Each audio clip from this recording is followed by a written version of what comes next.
즐거운 가정 시간이 돌아왔습니다. 선생님이 지난 시간에 얘기해준 대로 총 4명씩 6모둠으로 잘 앉아 주었네요. 우리 가정 리더인 태양이가 준비물 바구니 각 사람에게 잘 전달해 주었고요. 각 모둠에게 전달해 주었고요. 우리 각 사람은 태블릿 PC랑 학습활동지까지 잘 챙겨 주었나요? 좋아요. 그러면 지금 각 사람은 태블릿 PC를 켜고 선생님이 지난 시간에 얘기해 주었던 여러분들의 생각을 공유하는 패들렛을 잠깐 실행해 주세요. 시작!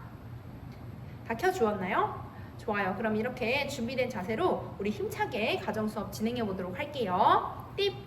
자, 선생님이 여기 띄워주는 스크린에 나와 있는 자료 1번을 잠깐 볼게요. 자료 1번에 지금 어떤 한 남자가 이렇게 턱을 괴면서 어떤 고민에 빠져 있는 것 같은 그림이 지금 장면에 나와 있네요. 지금 뭐라고 하고 있나요? 지금 영양소가 부족한 것에 대한 어떤 고민이 빠져 있는 것 같죠? 칼슘이 부족한가? 비타민이 부족한가? 라고 하면서 자신이 먹었던 음식을 떠올려 보고 있어요. 자, 여러분들도 오늘 우리가 먹은 점심을 한번 생각해 보세요. 오늘 우리가 무엇을 먹었나요? 밥을 먹었어요. 미역국을 먹었어요. 멸치 먹었어요. 김치도 먹었어요. 맞아요. 제육볶음도 먹었어요. 맞습니다. 지금 여러분들이 잘 얘기해 줬는데, 자, 오늘 우리가 먹었던 음식 중에 어떤 영양소가 부족했는지 잘 한번 생각을 해보고 우리 방금 실행했던 패들렛에 여러분이 생각하셨을 때 오늘 점심에서 부족한 영양소가 무엇인지 한번 생각해보고 입력해서 업로드 해주세요. 준비 시작! 다 적어주었나요? 다 올려주었나요? 자, 선생님이 한번 살펴보도록 할게요. 자, 보니까 우리 산이가 패들렛에 이렇게 띄워주었네요. 비타민 C가 부족했던 것 같다고 우리 산이가 띄워주었는데 이유가 있을까요? 아, 그렇구나. 반찬 중에 신맛이 느껴지는 게 별로 없어서 비타민 C는 신맛인데 그런 반찬이 없어서 비타민 C가 부족했다라고 생각을 했대요. 우리 바람이는 얘기해주기를 적절했다고 얘기를 해줬네요. 모든 영양소가 다 갖춰져 있는 것 같다고 얘기를 해주었어요. 선생님도 생각을 해보았을 때 오늘 점심에서 딱히 부족한 것들이 별로 없었던 것 같은데 여러분들이 다양한 의견을 패들렛에 잘 남겨주었어요. 자, 오늘 우리가 이렇게 나누어 봤던 것처럼 오늘 이번 시간을 통해서 우리는 식사에 대한 것들을 배울 거예요. 그래서 오늘 배울 단어는 균형 잡힌 식사 계획이에요. 자, 그러면 우리 항상 선생님이랑 학습하기 전에 살펴보았던 것이 무엇이죠? 그렇죠. 학습 목표죠. 선생님이 나눠줬던 학습 활동지 맨 위쪽에 보면 학습 목표가 2가지가 나와 있어요. 우리 힘차게 학습 목표 첫 번째부터 함께 얘기해 보도록 합시다. 시작! 한국인 영양소 섭취 기준과 식사 구성원을 이해할 수 있다. 그렇죠. 2번째 시작. 한국인 영양소 섭취 기준과 식사 구성원을 바탕으로 균형 잡힌 식사를 계획할 수 있다. 네, 잘 얘기해줬어요. 오늘 이렇게 2가지 학습 목표를 나가볼 건데 한국인 영양소 섭취 기준이 무엇인지 그리고 식사 구성원이 무엇인지 이 2가지를 바탕으로 균형 잡힌 식사를 어떻게 구성하면 좋을지에 대해서 한번 살펴보도록 할게요. 자, 그래서 우리 다 함께 개념 쑥쑥 시간으로 나가보도록 하겠습니다. 여러분, 교과서를 잠깐 펴볼까요? 교과서 46페이지 맨 위쪽을 보면 지금 한국인 영양소 섭취 기준 단어 잘 보이나요? 한국인 영양소 섭취 기준 단어가 무슨 뜻을 의미하는 걸까요? 한국인은 알겠고 그 뒤에 있는 영양소 섭취 기준이 무슨 뜻일까요? 뭔가요? 영양소를 섭취해야 하는데 그것을 기준을 설정해 놓은 거 맞아요. 맞습니다. 자, 한국인 영양소 섭취 기준이란 한국인, 그러니까 우리나라 사람들이 건강을 유지하고 또 증진시키고 또 식사와 관련된 고지혈증, 당뇨병 이런 만성질환을 예방해서 우리나라 건강 수명을 증진시키기 위해서 설정해 놓은 기준이에요. 그래서 그 기준을 섭취를 해놓고 영양소는 이만큼 섭취하세요 라고 하는 것들을 권고해 주는 것이죠. 그래서 이 영양소 섭취 기준을 설정을 해놓아야 우리나라 사람들이 이만큼까지는 덜 섭취해야 하고 이만큼까지는 더 섭취해야 된다라는 어떤 권고사항을 얘기를 해줄 수가 있는 거예요. 그러면 그 밑에 잠깐 보면 영양소 섭취 기준이 총 4가지가 나와 있죠. 선생님이 스크린에 띄워줄게요. 팁! 자, 여기 보면은 자료 2번 보면 영양소 섭취 기준 총 몇 가지가 나와 있나요? 맞아요. 총 4가지가 나와 있죠. 영양 섭취 기준 4가지 한번 살펴보도록 할게요. 첫 번째가 무엇인가요? 그렇죠. 평균 필요량이죠. 평균 필요량. 그 다음 두 번째는 권장 섭취량. 맞습니다. 세 번째는 그렇죠. 충분 섭취량. 네 번째는 무엇인가요? 그렇죠. 상한 섭취량. 첫 번째부터 한번 살펴보도록 할게요. 첫 번째는 무슨 뜻일까요? 평균적으로 섭취해야 되는 거 맞습니다. 자, 맞는데 자 여기 잠깐 볼게요. 자, 어떤 사람은 영양소가 이만큼 필요해요. 어떤 사람은 이만큼 필요해요. 어떤 사람은 이만큼 필요해요. 그리고 어떤 사람은 요만큼 필요해요 라고 하는 것들을 쭉 모아놓으니까 이렇게 종 모양의 형태로 나타나는 표가 있더래요. 이 종 모양 형태로 나타나는 표를 잠깐 살펴보니 평균 필요량이라 함은 이렇게 모든 사람들의 영양소 필요량을 모아보았을 때 그 중간 값에 해당하는 사람들, 즉 건강한 사람들의 일일 영양소 필요량, 이게 하루에 섭취하는 영양소 필요량을 나타낸 건데 일일 영양소 섭취량의 중앙값을 설정한 수치예요. 그러면 모든 사람이 아니라 모든 사람 중에 50%에 해당하는 사람들의 영양소 필요량을 나타낸 것이겠죠. 이해되나요? 좋아요. 그러면 두 번째로 볼게요. 권장 섭취량은 평균 필요량은 50%였다면 권장 섭취량은 인구 집단의 97, 8% 거의 모든 사람들에게 해당되는 영양소 필요량을 나타낸 기준이에요. 세 번째는 무엇인가요? 충분이라고 나와 있죠. 자, 먼저 한번 유추해 볼 수 있는 친구 있을까요? 우리 귀재가 한번 얘기해 볼까? 귀재가 충분한 기준을 설정한 수치라고 얘기를 하네요.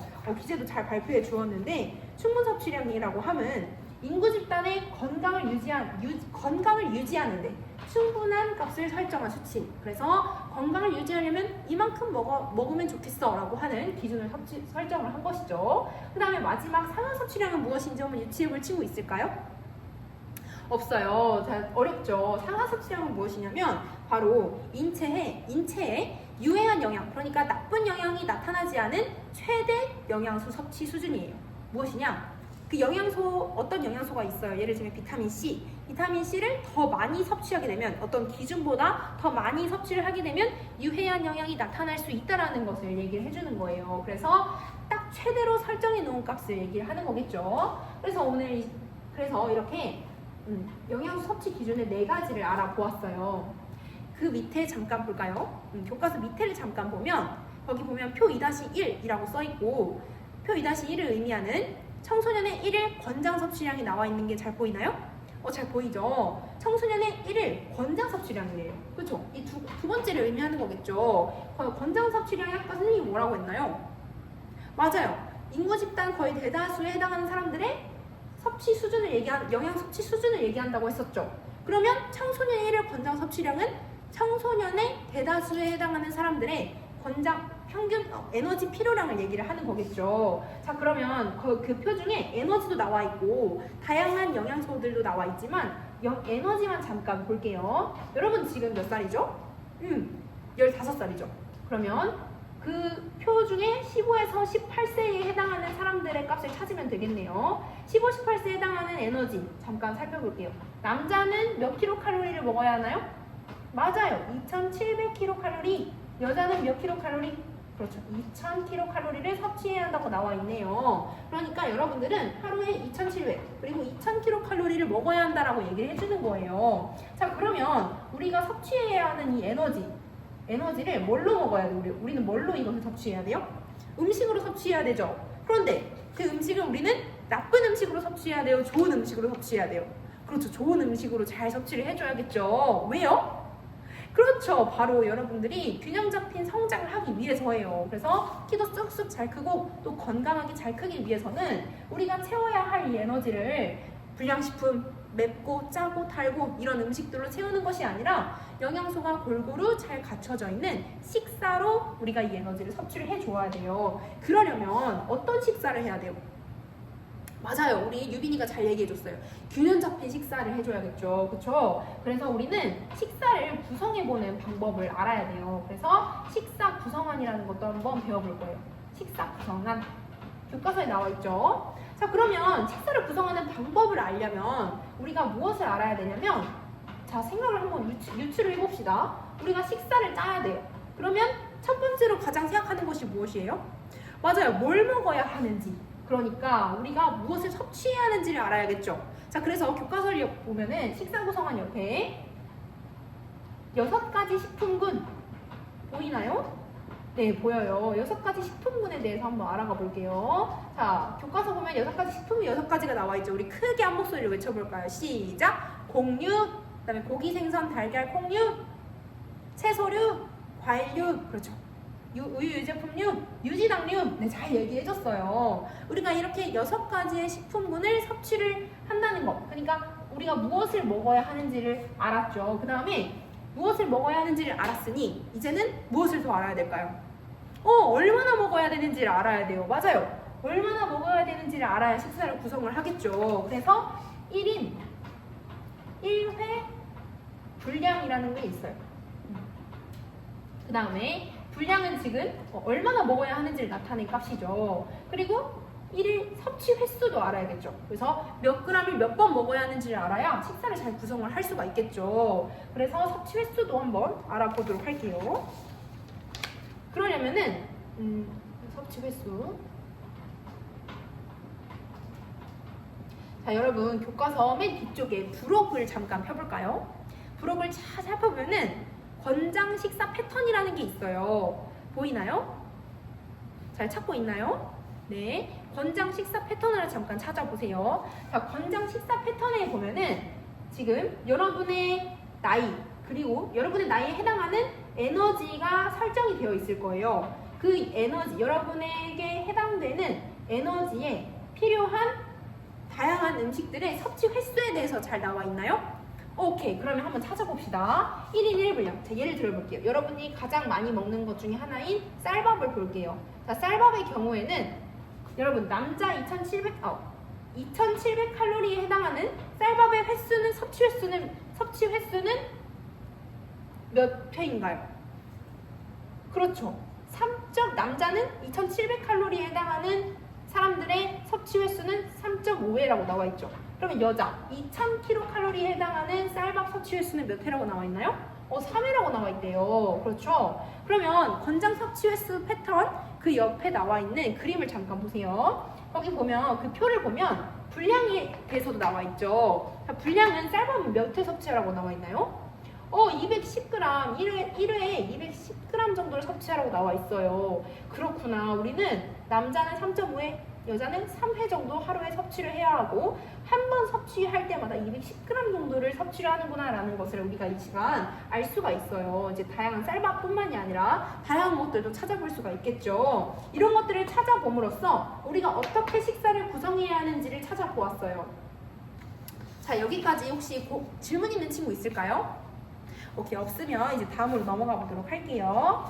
자, 이렇게 우리가 배웠으니 오늘 이제 곧 있으면 쉬는 시간이니 잠깐 쉬는 시간을 가지고 우리가 이 시간 배웠던 내용을 토대로 다음 시간에는 모둠 활동을 진행해 보도록 할게요. 쉬는 시간 후에 만나요. 여러분 쉬는 시간 잘 쉬었나요? 좋아요. 그러면 우리 이 시간에는 모둠 활동을 진행할 텐데 모둠 활동을 진행하기 전에 우리 선생님이랑 함께 2가지를 먼저 살펴보고 모둠 활동 진행해 보도록 할게요. 자, 첫 번째는 바로 여러분들이 모둠 활동을 진행할 때에 살펴보아야 할 자료 2가지예요. 팁! 자, 여기 스크린을 잠깐 보면은 스크린에 지금 자료 3번과 4번이 잘 보이나요? 좋아요. 그러면 자료 3, 4번에 차근차근 살펴볼게요. 자료 3번은 지금 어떤 자전거가 그려져 있죠. 그렇죠? 자전거가 뭐지? 자, 자전거를 한번 살펴보고 그 다음에 그 자전거 안에 자료 4번을 채워 넣으면 되는 거예요. 그러려면 이 자료 4번이 무엇인지를 알아야겠죠. 자, 자료 4번을 잠깐 교과서로 살펴볼게요. 자, 자료 4번의 뒷바퀴를 좀 유의 깊게 잘 봐주세요. 자료 4번의 식품 구성 자전거의 자전거 뒷바퀴는 총 몇 가지로 구분이 되어 있나요?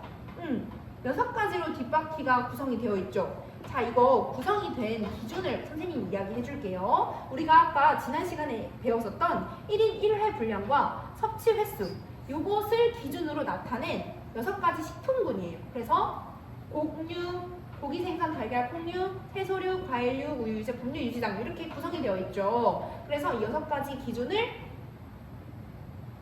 섭취하는 음식의 분량 그리고 섭취 횟수로 나타낸 거예요. 우리가 곡류를 가장 많이 먹으니까 그것을 기준으로 하다 보면 곡류가 굉장히 칸이 넓죠. 자, 그래서 이 6가지로 나눠서 자전거를 나타낸 건데 여러분들이 모둠 활동을 진행할 때에는 여러분 지금 6모둠이죠. 각 모둠이 하나의 칸을 선택해서 그 란에 해당하는 자료 4번에 그 란에 자료 4번에 해당하는 음식들을 채워넣으면 되는 거예요. 그래서 여러분들이 겹치지 않도록 이 시간 선생님 패들렛에 올려주었던 제비뽑기를 통해서 여러분들이 각 식품군을 선택해 주도록 할게요. 선생님이 1분의 시간을 줄게요. 지금 한번 시작해 보세요. 시작! 다 뽑았나요? 좋아요. 그러면 지금 각 모둠은 6가지 식품군 중에 한 가지의 식품군씩을 다 지금 선택을 한 상태예요. 지금 그러면 자료 4번에 나와 있는 음식들을 여러분들이 선택한 식품군 란에다가 채워 넣으면 되고, 이 밖에도 여러분들이 태블릿 PC로 검색해서 식품 구성 자전거의 자료 4번에 해당하는 식품 외에도 다른 식품이 있는지도 한번 검색해 보도록 할게요. 그러면 자, 그리고 두 번째, 선생님이랑 모둠 활동하기 전에 항상 살펴보았던 것이 무엇이죠? 맞아요, 바로 평가 기준이죠. 자, 평가 기준을 살펴보도록 할게요. 모둠 활동. 자, 평가 기준 첫 번째는 적합성이에요. 그래서 여러분들이 주제에 맞게 잘 학습하고 있는지를 선생님이 평가해 볼 거고요. 그 다음에 두 번째는 충실성이에요. 그래서 여러분들이 학습 활동지에 잘 충실하게 내용을 작성했는지를 선생님이 평가해 보도록 할게요. 그 다음에 세 번째는 협동성이에요. 그래서 협동성은 모둠 활동이 끝난 다음 선생님이 패들렛에 올려주었던 자기평가와 동료평가를 하는 구글폼 사이트를 들어가서 이따가 협동성을 평가해 보도록 하겠습니다. 그러면 지금부터 모둠 활동 진행해 주세요. 시작! 우리 1모든 모둠 활동 잘 진행하고 있나요? 문제가 있다고요? 어떤 문제가 있을까요?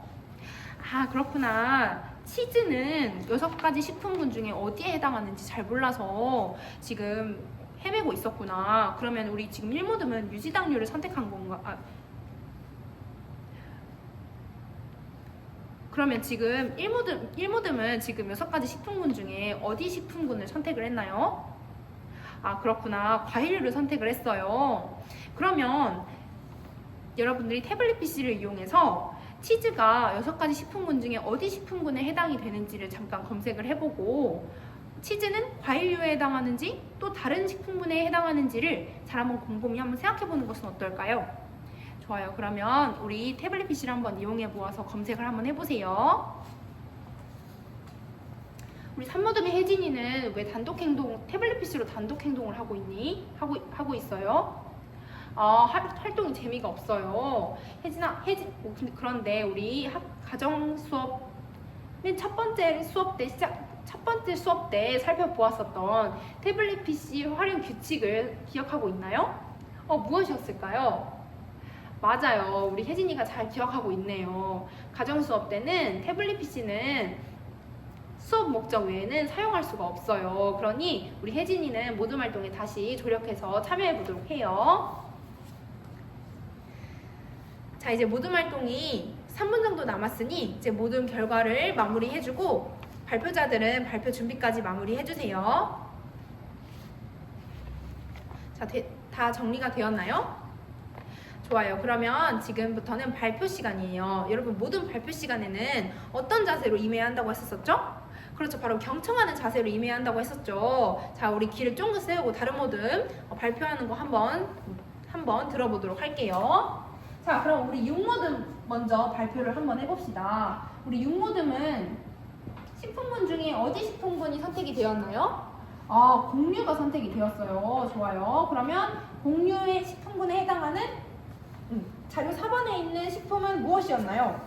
맞습니다. 옥수수. 맞아요. 또? 맞아요. 감자. 또 무엇이 있나요? 식빵이 있었대요.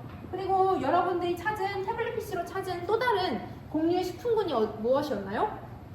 맞아요. 감자가 있으니 옥수수도 감자가 있으니 고구마도 있겠고 또 맞아요. 쌀밥도 있고 쌀밥도 있고 맞아요. 파스타도 있다고 하네요. 맞아요. 뭐 면이니까 파스타도 가능하겠죠. 잘 찾아주었어요. 우리 육모듬도 공유를 잘 찾아주었어요. 자, 선생님이 조금만 더 여기다가 추가를 한번 해볼게요. 공유 중에 여러분 또 국수도 가능할까요? 맞아요. 국수도 가능해요. 또 라면도 가능한가요? 라면에 있는 면. 그렇죠. 얘도 밀가루로 만들었으니까 밀가루의 원재료는 공유잖아요. 그렇죠. 그래서 공유로 들어갈 수도 있겠죠. 그래서 이렇게 탄수화물이라는 영양소가 많이 들어간 것들이 공유에 해당이 된다라고 알면 되겠어요. 이해가 되나요? 그렇죠. 그래서 우리 이렇게 모둠 활동까지 잘 마무리가 되었어요. 자, 이제 모둠 활동이 다 끝났으니 여러분들이 지금 활동했던 결과들을 선생님이 2분의 시간을 줄 테니 패들렛에 모둠 활동 결과를 잘 정리해서 지금 올려두도록 할게요. 그리고 패들렛 사이트 안에 선생님이 구글 폼 링크를 올려주었어요. 구글 폼 링크에 들어가면 자기평가, 독립평가를 할 수 있는 란이 있으니 그것까지 마무리 한번 해주도록 할게요.